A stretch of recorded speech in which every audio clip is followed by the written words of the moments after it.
আসসালামু আলাইকুম। আজকে ছাদে এসেছি মাচা দেখতে। এই মাচাটা আমি কালকে একটা লোক দিয়ে তৈরি করেছি। যেহেতু মাচাটা অনেক রাত্রে তৈরি করেছি, তো আমার আর দেখার সুযোগ হয়নি কেমন হয়েছে মাচাটা। আর আজকে সকাল থেকে বৃষ্টি, অনেকক্ষণ অপেক্ষা করেছি কখন বৃষ্টি থামবে, ছাদে যেয়ে মাচা দেখব। বৃষ্টি যেহেতু থামছেই না, আমি আর সহ্য করতে না পেরে ছাতা নিয়ে মাচা দেখতে চলে আসলাম আর আপনাদের জন্য একটা ভিডিও করে নিলাম। মাচাটা আমি অনেক মজবুত করে করার চেষ্টা করেছি।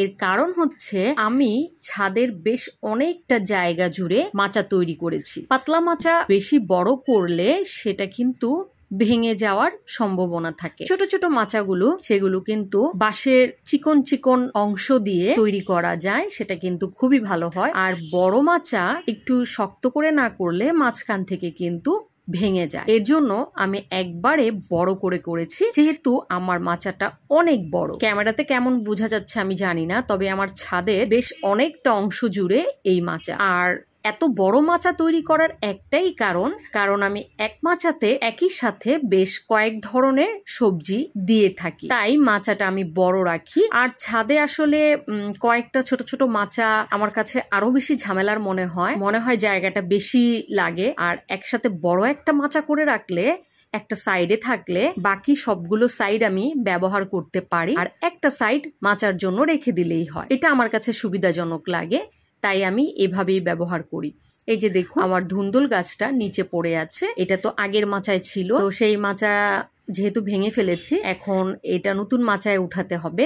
তার আগে আমার মাচায় নেট বা সুতা বেঁধে দিতে হবে, যাতে লতা পাতা ডালপালা খুব সুন্দর মতো বেয়ে বেয়ে মাচায় ঘোরাঘুরি করতে পারে। এই মাচা তৈরির জন্য ছাদের পিলার ব্যবহার করেছি। পিলারের যে রডগুলো থাকে, সেই রডের চার কোণার চারটা অংশে আমি বাঁশ বেঁধে দিয়েছি। তারপর ওপর দিয়ে আমি আরো কয়েকটা বাঁশ দিয়ে দিয়েছি। এখানে দেখুন কয়েকটা ধুন্দুল ধরে আছে, সব সহই কিন্তু একদম নিচে ফেলে দেয়া হয়েছে।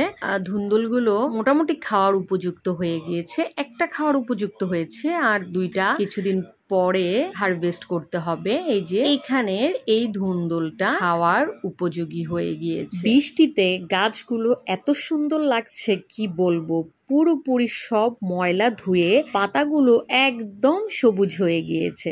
এইখানে আরেকটা ধুন্দুল মাশাআল্লাহ বড় হয়ে গিয়েছে। বেশ অনেকগুলো ধুন্দুলি এবার একসাথে হারভেস্ট করা যাবে, তাও আবার একটা গাছ থেকে। বীজের জন্য রাখা এই লাউটাও মাচা থেকে নিচে পড়ে আছে। জানি না সঠিকভাবে বীজ করতে পারবো কিনা, তবে এইবারের প্রথম আমার লাউয়ের বীজ করার অভিজ্ঞতা হচ্ছে। দেখি কেমন বীজ করতে পারি। লাউ গাছটা মোটামুটি অনেকটাই মরে গিয়েছে, সামান্য একটু এই যে পাতা সবুজ আছে, আর পুরো গাছটাই কিন্তু মরে গিয়েছে। সাধারণত যখন গাছ একদম মরে যায় তখনই বীজের লাউ হারভেস্ট করতে হয়। ডাটাগুলো কি পরিমাণ লম্বা হয়েছে দেখেছেন? এগুলোর যত্ন করলে আরো অনেক সুন্দর হতো। যাই হোক, আমার মাচাটা কেমন লেগেছে প্লিজ কমেন্ট করে জানাবেন। শখের জিনিস বলে কথা।